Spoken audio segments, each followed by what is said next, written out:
Welcome to Go Sports Tactics. I'm here with one of the best in the business, attacker on the snake side of the field, Keith Brown, Tampa Bay Damage. It's one of those things I actually learned over time with playing the tournament and the games before. You'll see Brendikov makes a Brendikov shot and shoots me over the top. I didn't even know he could see over the top. You see him in the middle of the field right there. He is going to run the right 50 on the break. That's where he really wants to go.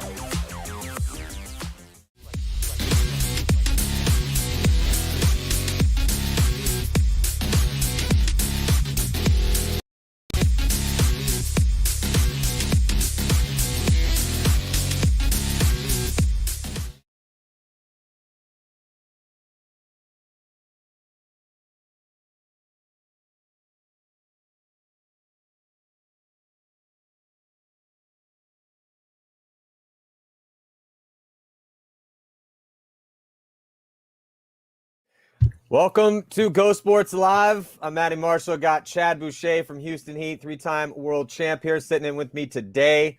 And, man, I hope you guys are having an awesome Friday. I hope you guys got a chance to check out the J-Rab show that we had yesterday. He had some interesting things to say. And, it did get released today that J-Rab, Chad, and Cody Minkowski are going to be playing in the next Ultimate Shootout, which will be filmed next month. So that's also dropping tomorrow. So the debut, the very first episode ever is dropping tomorrow, Saturday, May 30th. Meter Ninos taking on Mark Johnson. Clint and Jesse also throwing down. I obviously can't talk about what exactly happened, but I do know who won. So we're going to pick Chad's brain about that. We're going to pick Chad's brain about a bunch of things today.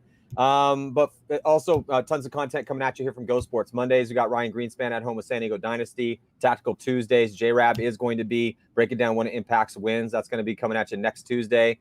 And then we do shows typically Wednesday and Friday, live shows. We did that one yesterday because we wanted to get J-Rab in there. It's the only time he could do it. Going to have Tyler Harmon on the show next week. Looking forward to that. And also we're going to be heading up to a little north here, San Diego, Paris, California, as we're going to be checking out, or this week I'm going to HK Street Ball event. And then June 19th, we will have the one-on-one battle, Tyler Harmon and Keith Brown, the Pro Tour, and also the 7-man event. So, Chad, man, how you doing?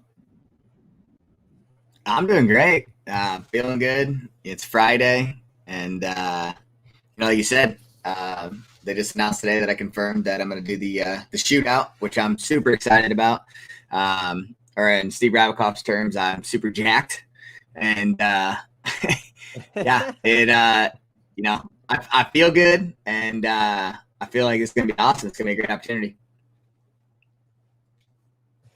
Yeah, so gonna get your thoughts. How you doing, Matty? I'm doing good, man. I just got home from a long drive all the way to Texas. Spent 40 hours in the car, which was, it was a noble. I felt like, hey, man, I was willing to get in a car and take a big long road trip to check out the Ultimate Shootout and be there for the first one.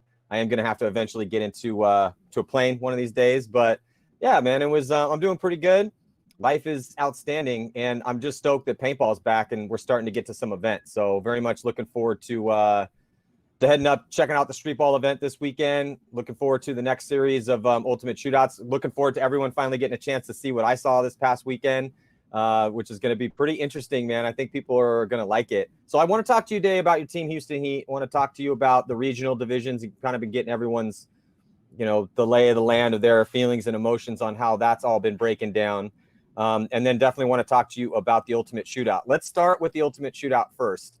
What are your thoughts on this whole thing? I'd got a chance to talk to J-Rab about it yesterday. But I'm going to let you start with your thoughts because obviously I got a lot of thoughts and I already know what happened. So, but I think you could be good at this one, man. This is, first attacker type stuff.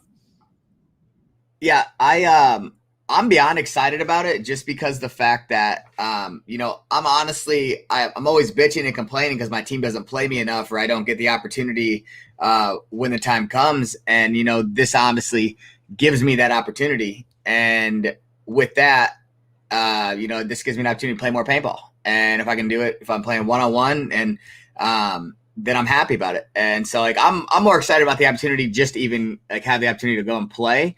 But at the same time, show people, hey, this kid doesn't get to play that much, but at the same time, like, shit, why not? So, and just by like watching it and going back and forth or whatever, and like I said, I don't know who won, but it looks exciting because there's a lot of strategy. It looks like that has more than just going and shooting or dominating a guy with your gun, or if he's just got a good snapshot and he's hard to shoot. There's obviously different things you have to look at. And, I've talked to a few people about things, and I think it looks exciting, I like that they're smoking when you hit the buzzers and things like that. And, I think that what they've got going on there is something, it could be something, just a whole nother league that we could be seeing forming right now. And, just to be at the beginning of it is really honestly sweet. I think that because one-on-ones can be a little treacherous and they can be intimidating because there is a little bit of luck and sometimes a lot of luck that goes into who's going to be winning a one-on-one if you only have a few engagements. But adding the different buzzers in the different ways to score points, that seemed to be the most intriguing for the players. As a viewer, it was also intriguing because it's not static. It's not simple. There are multiple ways to win, and that kind of allows the drama to build a little bit. There was some comebacks. There was like a bunch of stuff out there. I didn't really know what to think. I saw the rules. I had a little bit of input on the rules. We've been talking about doing one-on-ones for years, and I played in one-on-one tournaments before, and if you play tournament paintball, you're going to play one-on-ones. You better, because you may end up in a one-on-one at the end of a game to win the tournament. And so I didn't really know what to think heading in. I was just really open to kind of just embracing it and seeing what took place. But it definitely was super dramatic. And even though, these are Texans, these are a bunch of hardcore Texas paintball players, but it got really heated out there, man. I mean, sure, it's a show. So we told them, like, look, dude, we're not going to be calling penalties unless you punch the guy, unless it gets really crazy out there. We probably won't see too much unless it gets just kind of above board. I mean, typically in the NXL, we've kind of been fighting against, keeping, just letting the emotion stay in the game. And I've always been arguing for this. I hate when ticky-tack bullshit penalties are called for guys showing emotions. And to me, unless it should be a little bit more like hockey, unless you're punching people or doing flagrant fouls, just let the dudes play the game, because that's pretty much what pro sports are. So that's kind of how it was in the Ultimate Shootout.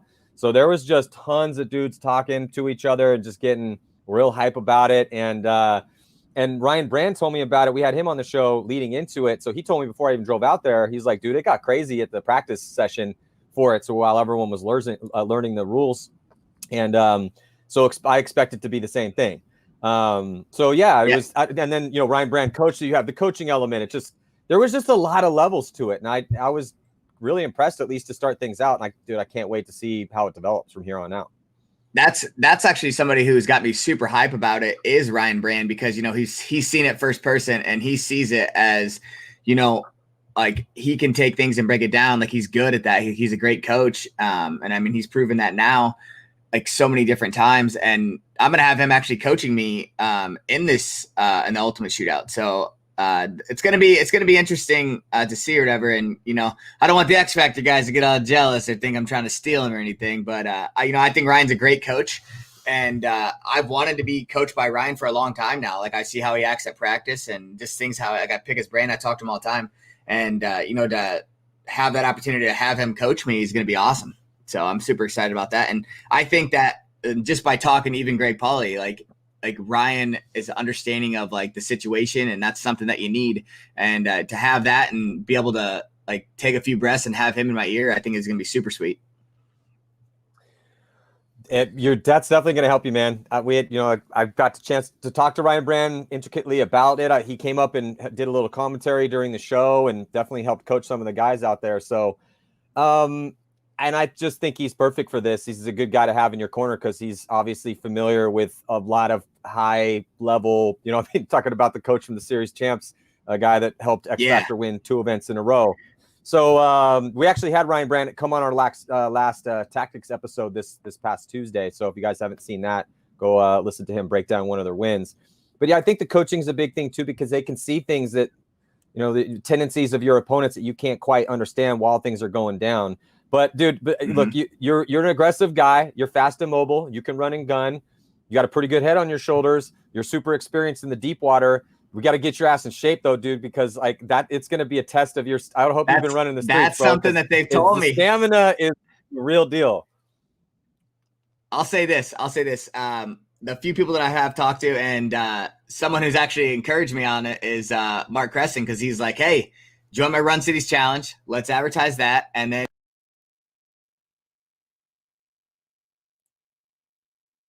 Uh-oh. Think we might have lost. Can you still hear me? Oh, there it is. yeah, can you hear me? Yeah, I lost you for a second. You were talking about Mr. H Run Cities Challenge, and then I lost you for a second. He got me to sign back up for his Run Cities Challenge of 75 miles for the month of June.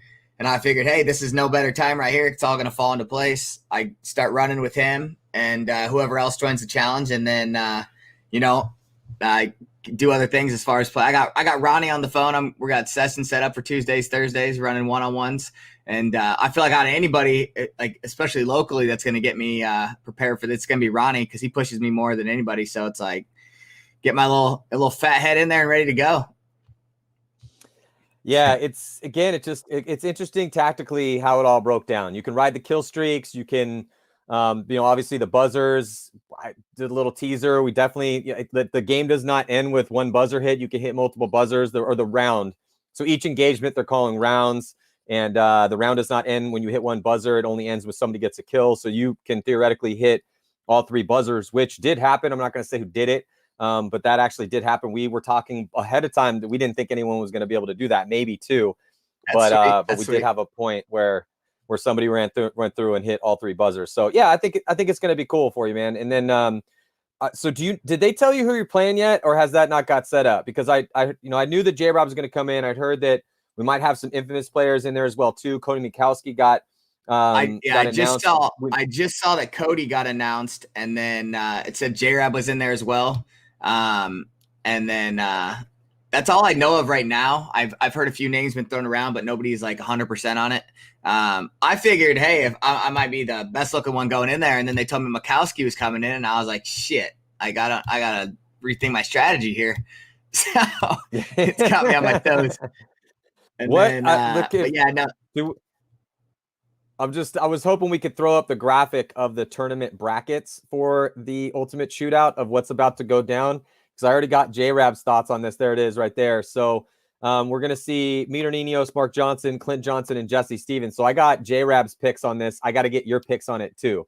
So I'm going to be stone-faced over here because I already know what happened. But what do you think? Meter Ninos, Mark Johnson. I mean, you've played against a lot of these dudes over the years. You're in the Midwest, so it's not like you're that far from Texas. Yeah, I'll break it down. And I've played against Meter a lot. Mark Johnson they had a good showing for a pro team for Diesel in Vegas. I was actually very impressed. I think they have a lot of potential and show a lot, but I'm going to say Meter took him on that one. And then you got Clint Johnson, Jesse Stevens. That is a matchup that I cannot wait to see, because you're talking about Clint Johnson is a good professional paintball player. He's no rookie to the game, or is he to the pro division? He just took some time off, and people don't understand that guy, he's pretty good. Jesse's fast and aggressive, and I think that, that between those two right there going at it, I think that Clint is actually going to outsmart Jesse, because he's going to get in his head. Jesse said in his interview he grew up, but I think I remember the last practice, I think I headbutted him or like got face to face with him on something, but he'll still blow up. It's easy to get in the kid's mind. It sucks because he has so much potential to be so great, but you just got to get in his mind and get him to blow up. And I think you can take advantage of that. So I'm going to say that Clint Johnson took Jesse. Jesse is a phenomenal paintball player, but I think that all Clint's got to do is smile at him and let him know that he's probably going to be at his mom's house for dinner later, and then Jesse's going to blow up. BJ, I think was rookie of the year for me in my eyes. I don't even know if he got rookie of the year, but I think I like Ryan Hall, but I think BJ's just fast. When you said that somebody hit all three buzzers, I feel like that would be the guy to do it, because he is so fast. I don't know a lot about Ryan Hall's game, because like you said, once they took the wall away, what have we seen Ryan Hall really do? And that's not like a stab at him. It's just, I just think that BJ is fast and got the opportunity. That's who I think could hit all three buzzers out of any of these guys, just because that guy is fast and goes. And I don't see him hesitate. It's like, it doesn't even affect him when he's running. And then who is the other one? It's Nate Roberts, Matt Jackson. Yeah. I like Nathan Roberts a lot. I think that when he started on AC Dallas, he was their start to be the future, but he did fade away. And I mean, I think Matt Jackson is a stud in the state of Texas, and he represents Texas well. He plays almost every single point and gets hella kills. So I'm going to say Matt Jackson on that one. So I got Meter, All right. Clint Johnson, BJ, and Matt Jackson. Wait, say it again. So I got Meter for the beating over Mark Johnson. I got Clint beating Jesse, BJ beating Ryan Hall, and then Matt Jackson beating Nathan Roberts. So all right. Well, I can neither confirm nor deny any of your picks until we start rolling it out here tomorrow. See, so that's what's exciting about it is like everybody else. It could go either way with any of these guys, just because, like you said, there is strategy to it. So I don't know. I want to see who hit all 3 buzzers. I want to see who did that, because that's hella points, right? Oh yeah, that's a lot of points, and it's first to 20 to win. First to 20 points wins.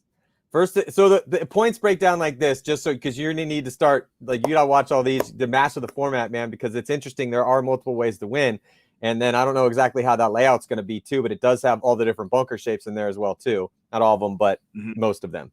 So you get a point for shooting somebody.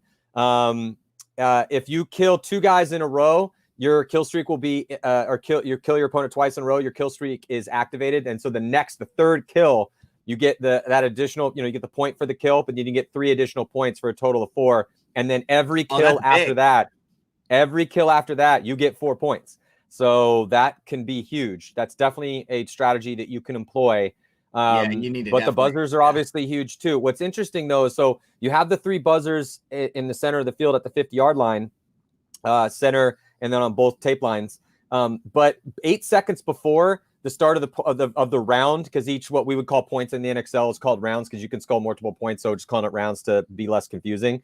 But at the start of the round, 8 seconds before the start of that round, the house mic announcer will say, "Hey, the bonus buzzer, blue bonus buzzer." So now so you don't know until 8 seconds before the start of the round where that bonus buzzer is. So it can definitely change your strategy on the fly, depending if it's in the center. Is it going towards your dominant hand? Is it on the other opposite side of your dominant hand? Is it in that center? And then depending on, what's been working for you. Are you on a kill streak? Is your opponent on a kill streak? And so that's where it kind of got interesting from a strategic and tactical element. But I do think that it bodes well for your game, because you, like some of these guys, can play aggressive, but also can gunfight too. I don't know. It could be interesting for you, man. I'm really interested to see who you match up with against. I mean, we saw there was that. Yeah, it got a little crazy out there. I said this yesterday during the J-Rap show, but I was kind of joking during the open of the show when I was, hey, welcome to the Ultimate Shootout. And I had said, it's going to get nasty out here, fix bayonets and meet in the middle. I had no idea that it was going to get that crazy. They're going to collide. With Ryan Hall and BJ like literally colliding with each other. But yeah, man, it's going to be fun. I'm really looking forward to that. And again, it's, dropping tomorrow. If you had one person that you could match up with in the quarterfinals, who would it be? If it was your dream matchup, who would you want? And for this coming up, or just on any pro paintball player? Sure, yeah. Oh, I want Nick Sloviak all day. Nick's okay. All right. I want the Jolly Green Giant all day. That's my boy. So yeah, just because I could, just to look at him and laugh and know the fact that the shit that would be talked, and then him or Tim Bonchester. I'd like to step on Tim's throat when I'm on the field, shut him up, keep him quiet, pipe him down, maybe feed him some bread. Tim would be good for this. Nick would be fun to watch you and Nick, because we mic the players up, so you get to hear everyone talking back and forth. It's gonna be chirping, good, the chirping right there alone would get it done. Yeah. So again, everyone out there, it's coming out tomorrow, May 30th, and we're going to be rolling those out every week. Episodes 1 and 2, each their own tournaments. So stay tuned for that. So let's talk a little bit about Houston Heat. So I think we should kind of remind people that you also helped start Houston Heat, because I think that it's been so long now that I don't think a lot of people necessarily remember that. I mean, it goes all the way back to I think a lot of people forget that too. Yeah. Oh, wait, hold on a second. I don't know. Nick Sloviak's calling me. This might be. He was calling me too. Nick, can you hear me? Whoa. What is happening? Hello. Did you call me? Yeah. I don't know. I'm hoping everyone. Iceman, can you hear Nick? Talk, Nick. Yeah, I hear you, man. I this yeah guy's talking a lot of smack. Yeah, Chad says he wants you, dude. I don't know how much history you have with this guy, but he was just talking all sorts of shit. You get your Iron Shield and you get your ass to Texas. Man, this guy's going down. You better learn how to clean his teeth. And better watch his eyebrows. They're gonna come off. Can you hear this? Oh my god. Yeah, oh yeah. I'm listening live, baby. No, I'm just what Chad. Can you hear Nick through my mic? Oh, I can hear him. I can hear him. Tell him he's got diarrhea at the mouth. The shit ain't stopped running. It's coming. Let's go. Get to Texas. Yeah, tell him I'll be there. He's going down. He said that he's going to be there and you're going down. So I don't know. I think we got a challenge issued here is what it sounds like. I hope. Yeah. Tell him he's a coward for not answering my phone call and making me have to call you. Okay. He said you're a coward for not answering his phone call. He's trying to take all the shine, Nick. Come on, man. He's like, I'm on the show right now. I'm trying to get my interview on right now. And Nick is blowing me up, trying to call me out. I'll go back to work. I mean, it's not enough that you won the last event, stealing all the shine from everybody, Nick. And now you're just stealing all the shine right now from Chad during the show. Yeah, I'll give credit to where credit's due. Yeah, he's always been there for me. But not in the ultimate shootout. Hey, I hope so. Are you in? Does this just hasn't been announced yet? Do you know? I know you're eventually going to get in it. What's going on here? I got to make sure the weekend's clear, but I'm working on it. Okay. I'm gonna get there. He's working on kids it. Or something? Yeah. Yeah. What do you got? Kids or something? Yeah. I got kids. I got a job. I got a full-time job. Don't be making that phone call if you ain't coming down to Texas. All that fun stuff. But yeah, I hope to know soon if I can get out there. If not for this upcoming one, but maybe for the next one. Well, I think you'd be great for it. It was super fun to watch, and hell yeah, Nick Sloviak, let's get you in that ultimate shootout. That's right, baby. Get back to the show. Get back to yeah. All right. Hey, it's good talking to you, brother. Take care. Yeah. So Nick had texted me saying it better be bourbon in my mug. Unfortunately, it's not. Still a little early here, and I got to drive my mom for an errand, so I take her to the hospital. So anyway, so sorry, Nick, I'm not drinking yet, but I will later on. I definitely will drink for you later on. So anyway, look, Nick Sloviak has issued the challenge, Chad. I'm sure. Well, actually, no, you were the one that issued the challenge. He just stepped up and kind of accepted it. So, hey, matchmakers for the ultimate shootout, let's make this happen. We need to get Chad Bouchez and Nick Sloviak matched up here in the quarterfinals at Paintball Fit. But all right. But anyway, let's talk about Houston Heat. Remember the beginning. Again, I just don't think a lot of people understand that you were there in the very beginning of that and helped start that team, the transition from the 2011, 2012. That was the transition, right? That was when you guys went from, give me the story again real quick, because I was actually trying to remember it the other day and I couldn't. So it really started off with... the reason why I want the story told again is you guys are defending world title holders, 2 World Cups in a row. You guys took the trophy here. So in case people forgot where you guys started, just give me the rundown real quick. Yeah, it kind of goes along with Sam Monville and I were coaching Randy Smith's divisional team, and he wanted to go above and beyond to another step, and that's exactly what we did. He came to me about a lot of things, made some phone calls to Russia at 2:00 in the morning. Made some other phone calls. We had some guys that were originally on the list and they bailed out. And, how the team all came together, even with Nick, like I wouldn't even make a phone call to him. I told him face to face, like what was going down. So I drove 3.5 hours to him, got to go down. Randy had some guys that he wanted on the team, and I had some guys that I wanted on the team. Sam had some great recommendations for some guys. And then, we got Jason Chosen in there, who did a phenomenal job, and who I still feel is honestly very responsible for who I am today as a professional paintball player, because of everything he showed me. And, I miss him every day when he's not with the team or whatever. So he was a tough coach, but he was a good coach. And, it showed from the beginning, like what we did as a team and how hard he pushed us it was great. So, I mean, it showed with the results. We played in 4 out of 5 championships in the first season. I still don't know a starting team that's done that. So played in the finals the first 2 events. So yeah, it's been a great run for you guys. One of the best runs ever. That's why I just kind of wanted to remind people that you were one of the spark plugs for that organization and kind of birthed it into reality. Obviously, I just love the fact that we can have paintball patrons around that allow, because I feel that Sarge and guys like Randy and guys like Bart, some of the owners of these companies, I feel sometimes they get a little bit of a bad rap because without them, and if you go back and look at the history of sports, originally it's just some guy that has the means to do it who's like, you know what, I want to own a baseball team, and then you build it up from there. And paintball, we need that same sort of thing. We need guys that with means that are like, you know what, I love this thing so much, I want to have a professional paintball team. I'm willing to pay dudes to do this, because that allows guys like Ryan Moorhead and Chad George and Konstantin Fedorov to make a living playing this game. And I always would say that if you want to be a pro paintball player, you got to understand that there's 2 ways to do that. You are either a hired gun for a rich dude, or you're a poster boy for a company. That's it. Those are the only 2 ways that you can actually be a pro paintball player. And then eventually you can get famous enough and good enough that people will pay you for your knowledge, but then you're a teacher. You're teaching paintball to other people. You're not actually getting paid to play it. So, but that's just the truth.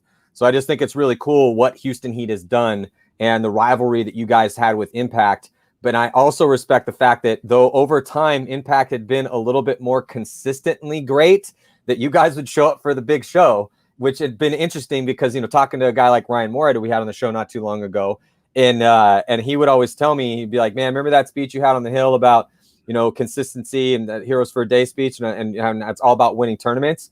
And to me, the winning tournaments thing, it's so hard, as we well know, to win a pro paintball tournament. So, who gives a shit really if you take 3rds and 4ths over time? Like, sure, you can say, oh, we're super consistent and we just ranked, 2nd or 3rd, 4th, whatever. But getting that win, I mean, ask AC Dallas how hard it is to win a paintball tournament. It's incredibly difficult. Ask the Los Angeles Ironmen. They just went 10-year drought before putting up a win on the board. So getting those wins and having the big wins like you guys have had, it just makes it just so special. And I just think it's a really cool story of what you guys have done. Yeah, I honestly, I'm just going to start from the beginning there.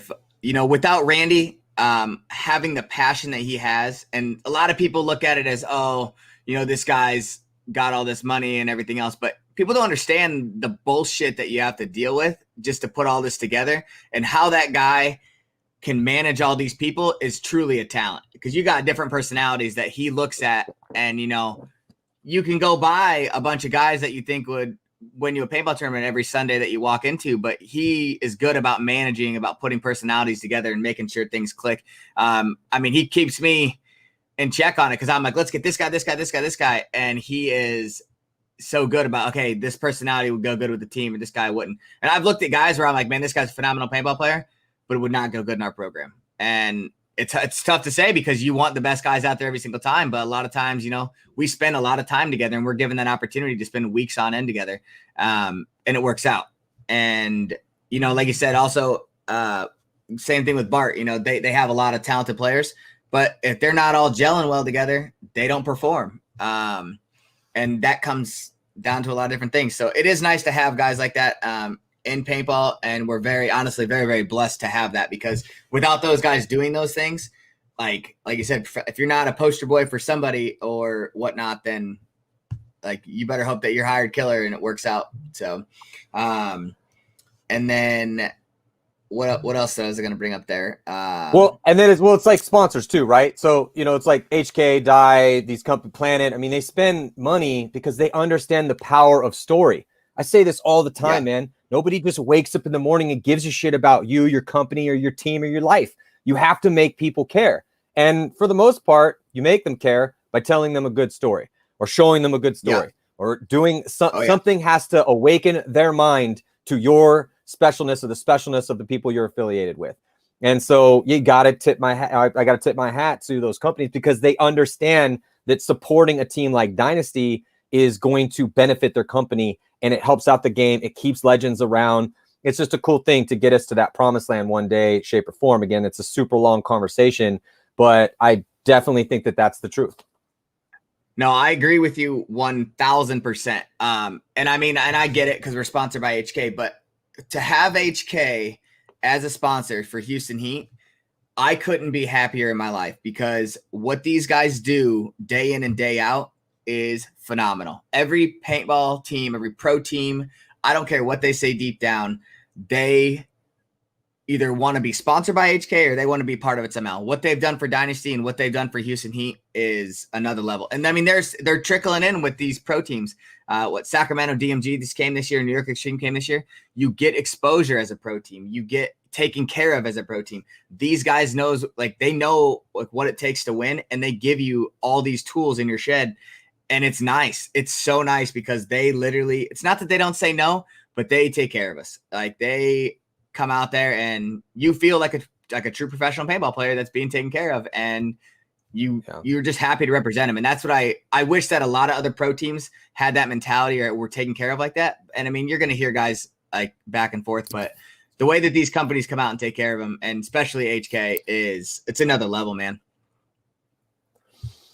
Yeah, it's just, because a lot of people will hit me up sometimes and be like, oh, not really knowing what it takes to have a pro team. Though it's been a little bit easier for you because you guys have won World Cup. So as one of the guys that has to go after players and hit dudes up, you haven't really had to do that so much. You got to keep some people on the burner just in case. But that being said, I mean, you guys have kept the same roster together for so long. And even though you guys pride yourself on being the type of team that is all about winning enough tournaments to be relevant, and obviously you've been winning the most relevant tournament of them all for the past 2 years in World Cup. But other than this little blip that you guys had here at the last event in Vegas, where you guys took ninth, and I want to get your thoughts on that, obviously, because you were there. But guys were so consistent before that. If you go through last year into the year before, I mean, in 2019, you guys had a second, a fourth, a fifth, a third, and a first, third place overall. And then the year before that, a fifth, a first, fifth, third, first. That's really consistent, man. That's for a team that's all about winning. You guys are also winning and being real consistently high up there in the ranks. It's pretty solid. It is nice to say that we're consistent, but we truly only take great pride in first place. And when we take it, we'll run it all over the internet and social media and let people know who won, because that's what we do, or at least that's what I'm good at doing.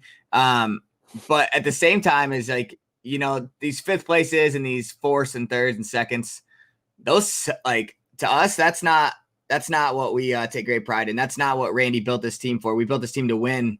So when we don't win, it's nice to take those like places and people can say that we're consistent, but if we're not winning, we're not happy. But we're hungry, and it always keeps us hungry, and we're never satisfied. I feel that some teams have won in the past and they're like, okay, we did it. And then that was it. And then, it just kind of falls apart from there. But, no, I mean, it's nice because you have a team that wants to win, and you have an owner that wants to stand behind you to win and is willing to give you every opportunity to win. It's just going and taking it. But, the consistency, it's there. But, I mean, the Russian Legion, you want to talk about consistent. That's a consistent team in my eyes, because look how many finals they've been in. Like in the last 2-3 years, like Chicago 2018, I think they started back in the finals, and then they haven't stopped appearing there and beating everybody. If you go until they get to the World Cup, if you go back to World Cup, So Russians 2018, a sixth, a fourth, and eighth to start out that year. Then a first and a second. They ended up third overall because they had that big finish there with the first and the second place. Mm-hmm. But then heading into 2019, then it was a fourth, a first, second, fifth, second. That's pretty good. And then again in Vegas, another second place. So yeah, man, the Russians have completely built their machine. They've got the younger stars. I mean, Karslev is not a young man. He's 28 years old, but young a little bit in the game, at least as far as his paintball stardom is concerned. But him, Smotrov, we were talking about this the other day, though, or yesterday with J-Rab, about guys that are do we feel are undervalued, a little underestimated potentially? It's like Brad McCurley doesn't really feel like he gets the respect he deserves. But I think since about 2012 Chicago, when he just had that amazing final performance for them, I'm always talking about him in the greatest higher standard. But guys play with certain chips on their shoulders. But who would you say out there is not recognized in the way that they should be, just in general? As far as like other players on other teams, yeah. Off the top, I feel that I'll say Mishka, in my eyes, is one guy that is he's such a good gunfighter, and a lot of people don't like, and he gets judged on a lot because if he loses a gunfight or whatnot, but he's so consistent on just like shooting people off the breaker. He's just a guy that literally goes and does his job and doesn't question or say anything to anybody. He's a guy in my eyes, and he's one of my best friends, so I guess you could say I'm being biased there. Josh or Omelet from Impact. Josh Lamet. If anybody notices, Josh Lamet. When he shows up, Zach Yakimak, like Zach is standing behind Snake players that literally get a lot of glory, and they go and they bust their ass, like Alex Goldman when Keith Brown was in the program, or even Justin Rabikoff. But Zach Yakimak would be there running his tail off, hitting those buzzers, and I felt that he was the most underrated back player and never talked about, and nor does he care about the shine or does he talk about anything. But that dude was so consistent in my eyes that I was like, man, this dude's an MVP. Like, he would go to the corner, be in the back, making his job. He's always alive. And he would do things that I was like, I would just watch him all the time. And then I feel, that's just some guys off the top of my head that I can like. Well, J-Rab said Tyler Harmon, because that's another. We're bringing that one-on-one broadcast to you guys. Tyler's so good, man. Yeah, it's tough for me in my eyes. Like, I can't look at Tyler Harmon as underrated just because and I said this yesterday. I played against that kid. When he was a kid, he was already good. So I've seen him at the top level for so long, but I could see how maybe if you've only been a fan for a little bit, you don't realize how much of a beast he is. Same with Mishka. It's so hard for me to look at Mishka as an underrated guy because we've been singing his praises as the original superstar Russian player since he came up, and those dudes were playing in pajamas, and I was playing against them over there in Europe, before they even came over here to the United States, pre-X-Ball. And so that's how long that dude's been around and been a killer. But I can understand. Some guys just don't quite get that shine, though, or they don't ask for the shine as much. They're not as, hey, look at me, check me out, I'm amazing. They're not that personality. Yeah, I don't think Tyler's underappreciated. I think Rusty does a great job with Tyler. I think that they're always going to Tyler. Like, Tyler's pulling games out of his ass. Yosh is in the pit telling him, hey, Tyler's putting it on the line for us. Let's go do it for him. And I don't think that I don't think he's underappreciated. I think that sometimes people don't realize how much Justin Rabikoff does. Like, that guy, between him and Alex Goldman, those two will win you a paintball tournament. And it's not to knock anybody on Impact, because I think that that's a super talented team. The Cornells are both really good. The Yakimaks are good.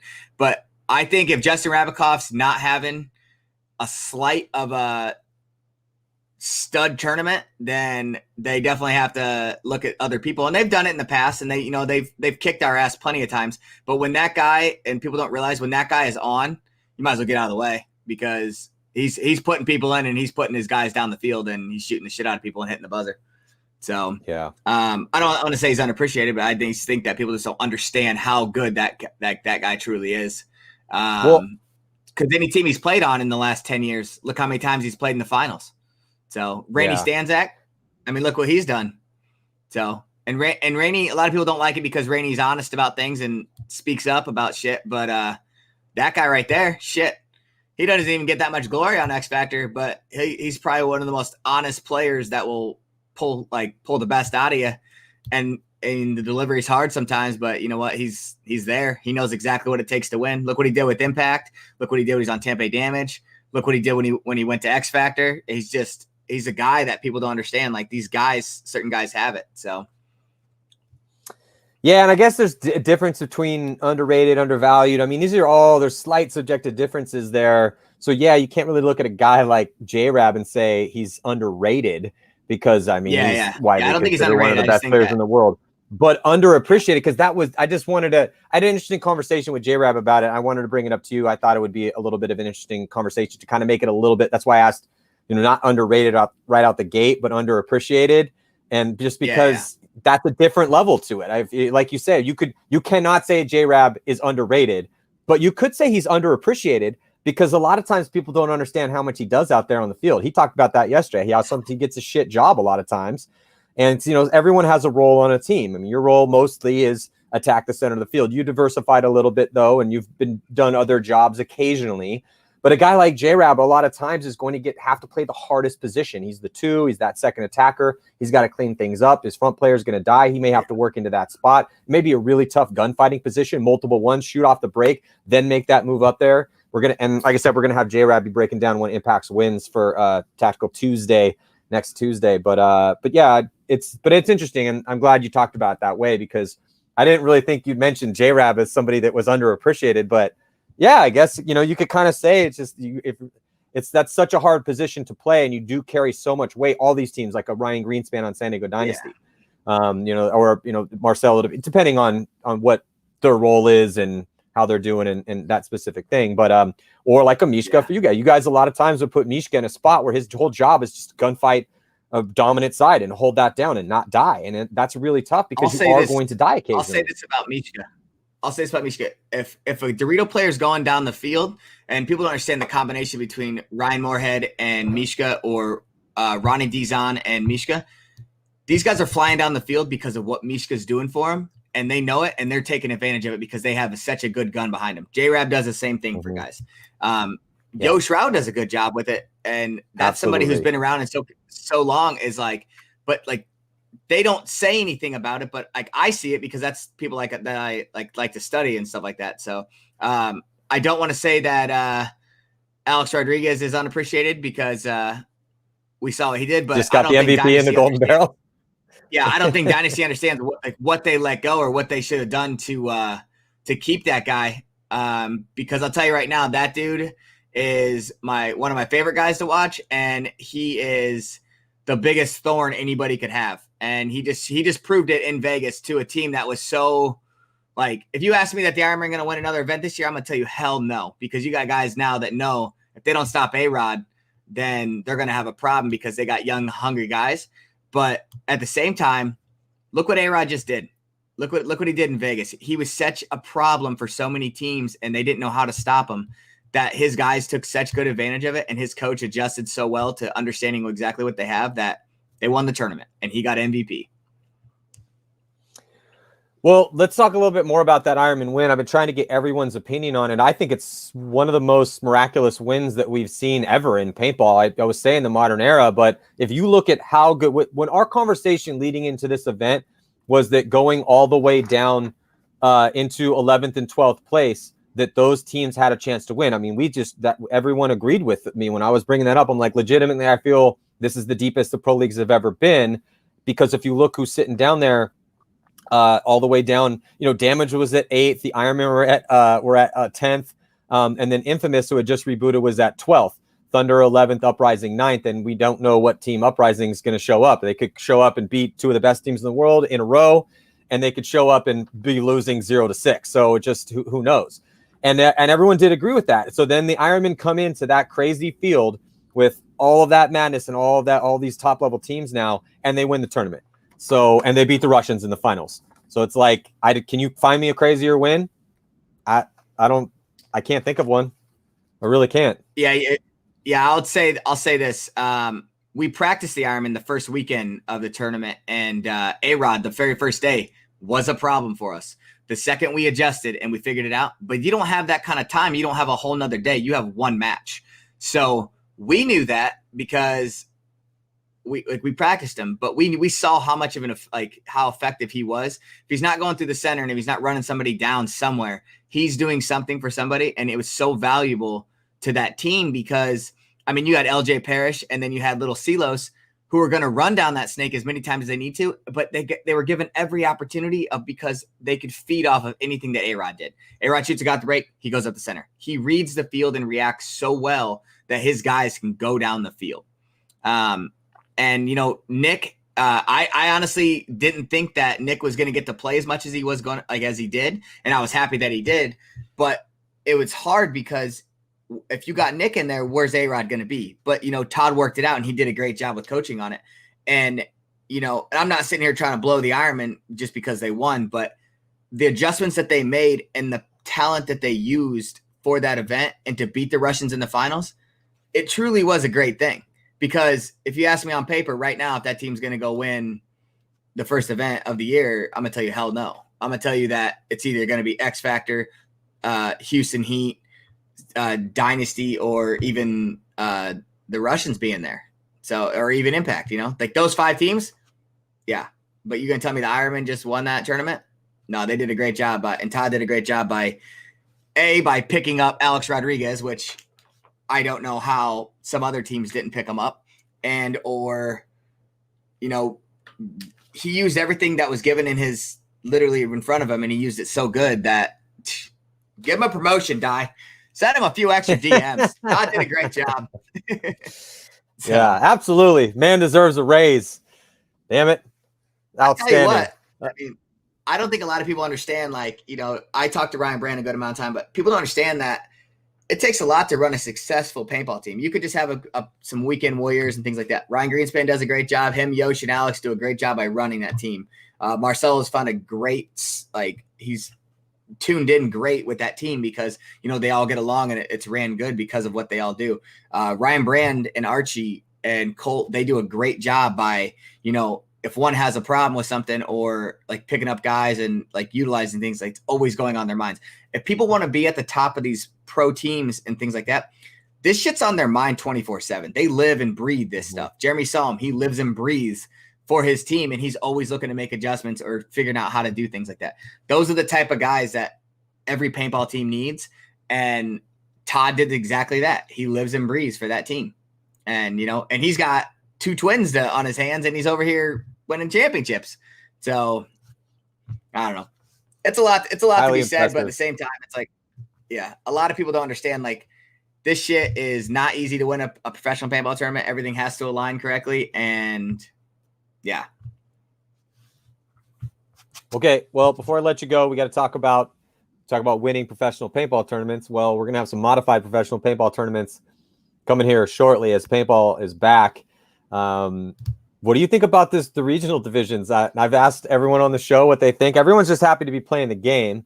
You're allowed to, as you always will, have your own opinions on this, Chad, but you guys got stuck in the nastiest division of them all. I have not talked to anyone that's like, oh, dude, I don't know. The West is just as strong as the South Central, or, oh, you can't sleep on the East. Don't underestimate those guys. Like, yeah, sure. Some of those things have been said, but not one person has said that the South Central is anything other than the hardest division of these divisions. What do you think? These conferences?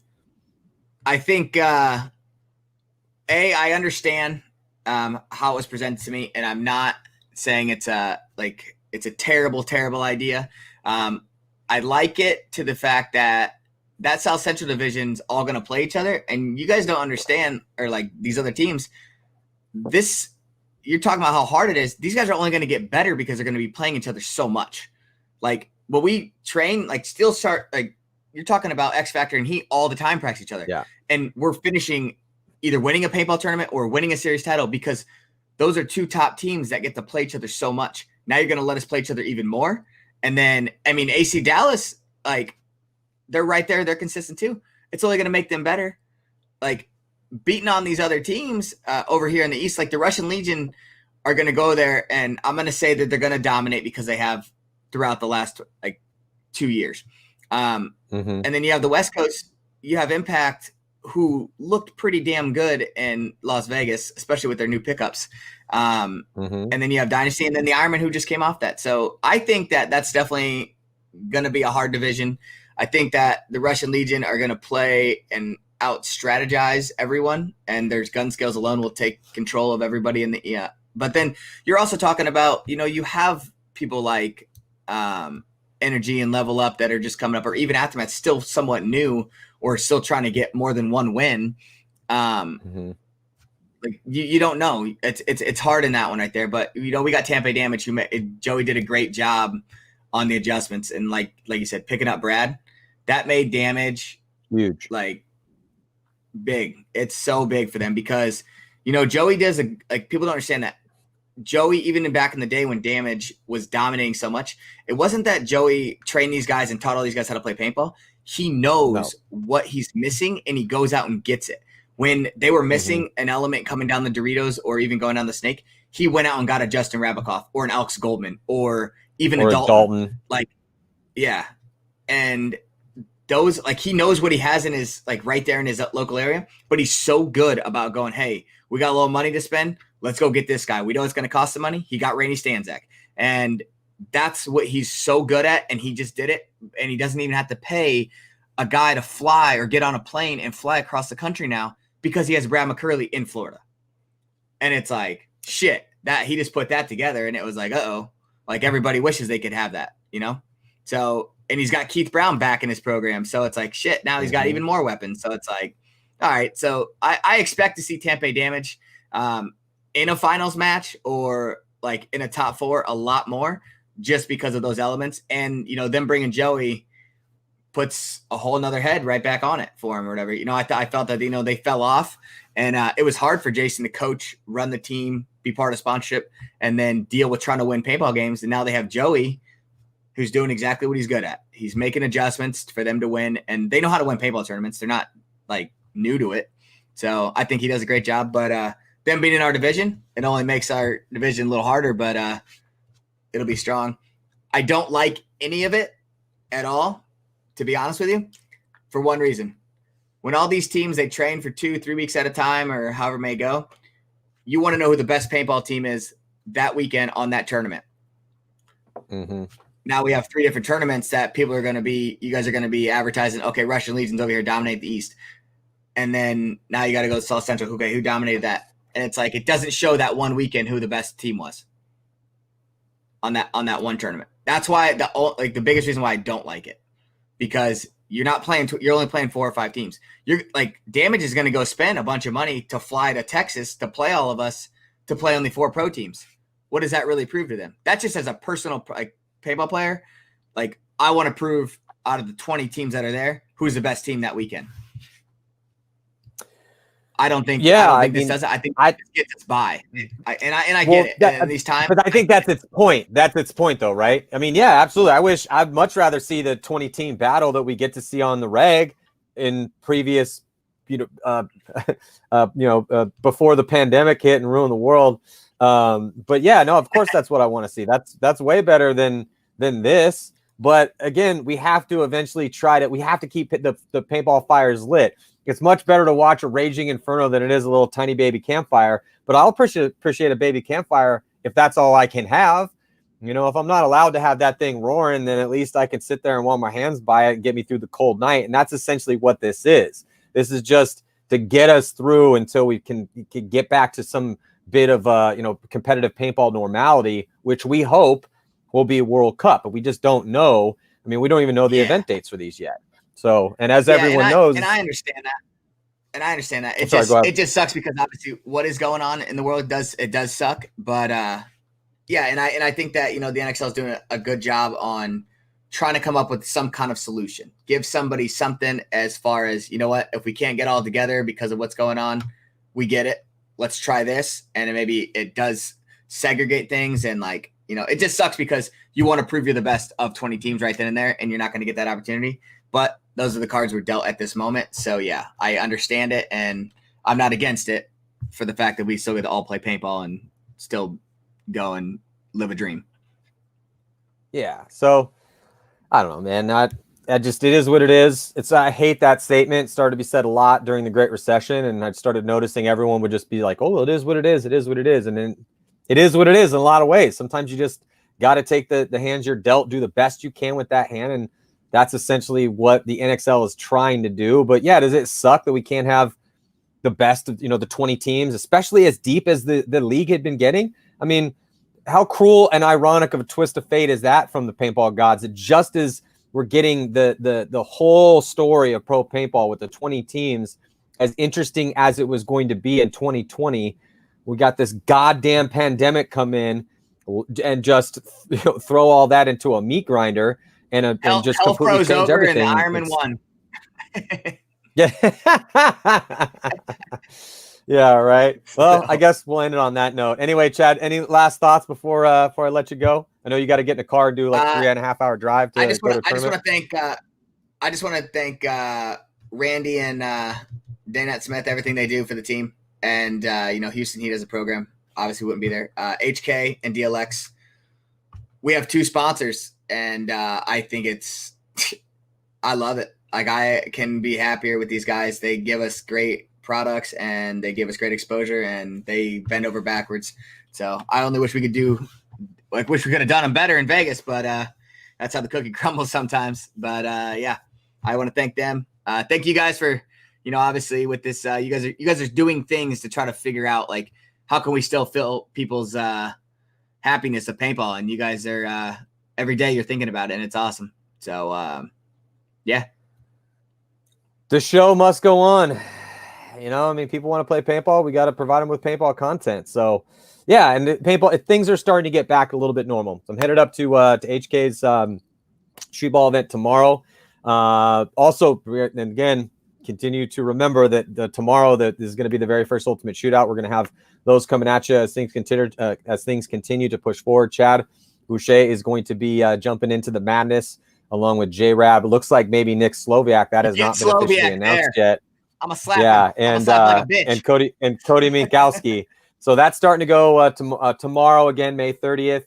But like I said, I was there, man. It was nasty. We got tons of content coming at you here from Go Sports as we are trying to slowly move this damn pandemic glacier a little bit back to closer to normal. And then we'll keep you guys updated as soon as we know when these regional events are going to happen. And then also the Tyler Harmon, Keith Brown battle, the one-on-one, that's going to be going down. We'll be broadcasting that along with some 7-man stuff too. So it's getting crazy again. Thank God. Thank you guys so much for tuning in, because we're definitely, doing this for you guys. So Chad, thank you so much for sitting in, and I will see you guys next week. Thank you.